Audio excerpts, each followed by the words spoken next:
Assalamualaikum warahmatullahi wabarakatuh. Perkenalkan aku Leona Alvanotundara Setiawan, NPM 234.055, Prodi Ilmu Administrasi Negara semester 2 dari Universitas Slamet Riyadi Surakarta. Di sini saya akan membahas artikel saya yang berjudul Evaluasi Aplikasi Solo Destination menggunakan metode ServQual untuk meningkatkan pelayanan publik. Nah, sebelum saya membahas artikel saya akan menjelaskan secara singkat apa itu aplikasi Solo Destination.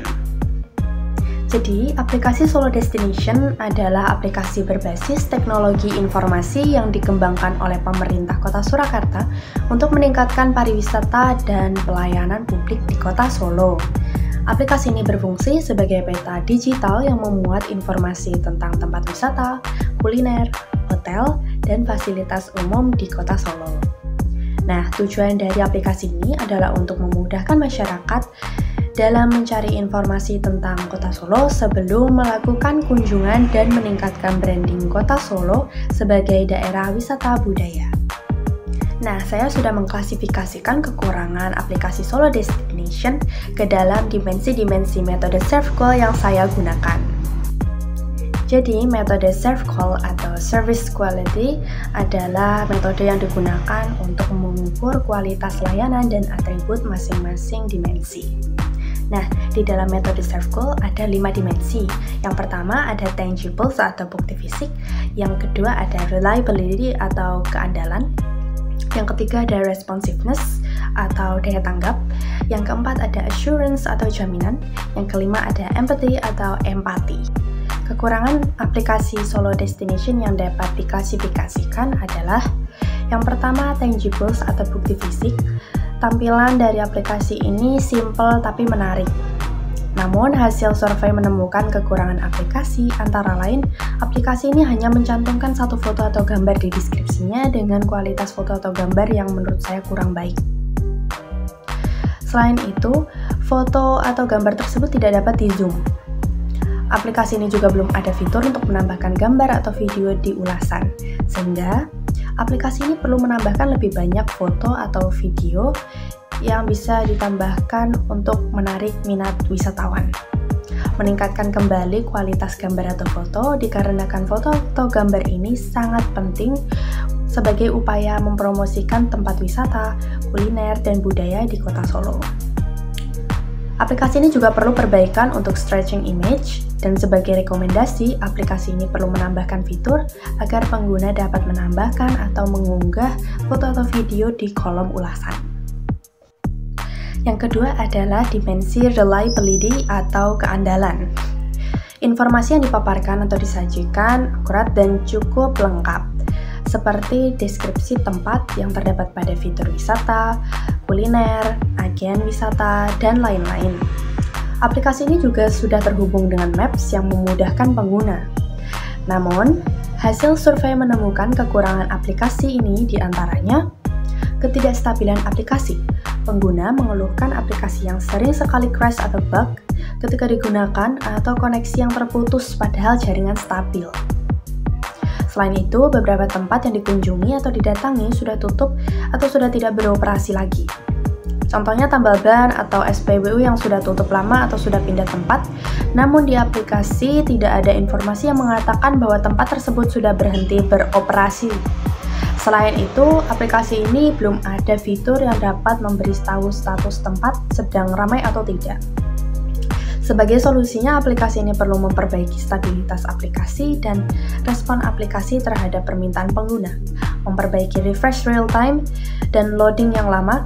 Selain itu, informasi yang disajikan perlu lebih lengkap dan memastikan terhubung baik dengan pihak yang berkaitan dengan tempat tersebut, sehingga pengguna dapat mengetahui informasi yang telah diperbarui dari pihak yang berkaitan dengan tempat yang dituju lewat aplikasi, atau dapat juga dicantumkan nomor telepon aktif pihak yang bersangkutan dengan tempat tersebut. Selain itu, sebagai rekomendasi, aplikasi ini dapat menambahkan fitur-fitur baru seperti informasi cuaca atau prediksi cuaca, dan informasi atau status keramaian tempat yang memungkinkan pengguna mengetahui apakah tempat sedang ramai atau tidak. Yang ketiga adalah dimensi responsiveness atau daya tanggap. Adanya fitur chatbot merupakan langkah yang baik untuk membantu pengguna dengan cepat.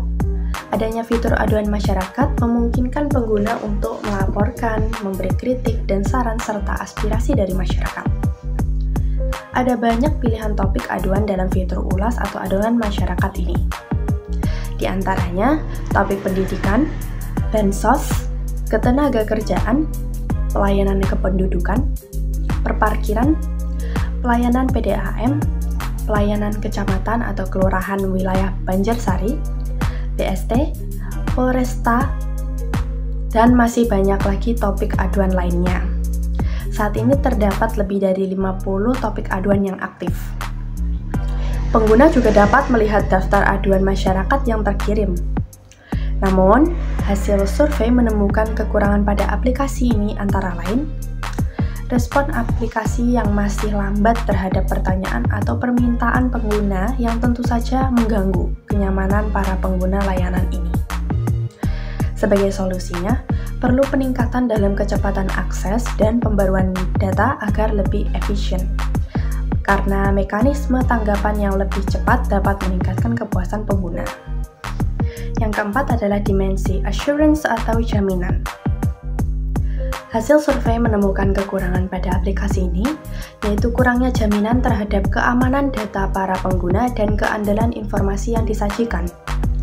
Pelanggan atau pengguna mengharapkan tingkat keamanan yang lebih tinggi dari aplikasi Solo Destination, tetapi perusahaan penyedia aplikasi ini belum sepenuhnya memenuhi harapan ini. Sehingga ke depannya, aplikasi ini perlu meningkatkan keamanannya untuk memastikan keamanan data dan meningkatkan jaminan terhadap pengguna. Yang kelima atau yang terakhir, dimensi empati atau empati. Hasil survei menemukan kekurangan dalam aplikasi seperti aplikasi yang belum mampu menyesuaikan rekomendasi atau panduan berdasarkan preferensi individu pengguna. Aplikasi belum dapat secara proaktif mengantisipasi kebutuhan pengguna berdasarkan perilaku atau riwayat penggunaan sebelumnya.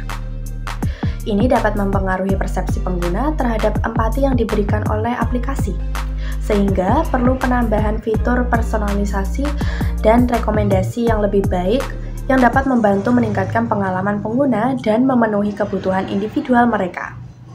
Demikian pembahasan yang dapat saya bahas mengenai artikel saya yang berjudul Evaluasi Aplikasi Solo Destination menggunakan metode Serve Call untuk meningkatkan pelayanan publik.